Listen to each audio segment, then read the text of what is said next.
కోరుతున్నాను. గట్టిగా చెప్పడంతో స్వాగతం పడతాను. ఇప్పుడు పెద్దలు మాజీ పార్లమెంట్ సభ్యులు అంజన్ కుమార్ యాదవ్ గారు 2 నిమిషాలు మాట్లాడతారు.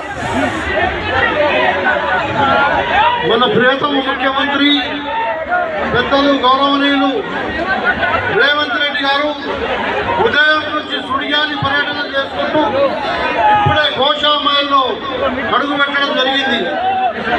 ఎన్నో కార్యక్రమాలు చేసుకుంటూ బీజేపీ టీఆర్ఎస్ ప్రభుత్వానికి వ్యతిరేకంగా ఈరోజు ఈ ముఖ్యమంత్రి గారు 6 వాగ్దానాలు ఏదైతే చేసిరో అందులో 5 పూర్తి చేసుకొని ఎలక్షన్ కూడా అయిన తర్వాత ఇంకో ఆ వాగ్దానం పూర్తి చేస్తాం. आज हिंदुस्तान के सरजमीन पे कोई पार्टी है तो कांग्रेस पार्टी है. देश को आज़ादी दिलाने वाला पार्टी है. तेलंगाना देने वाला पार्टी कांग्रेस है. देश के कुर्बान हुए इंदिरा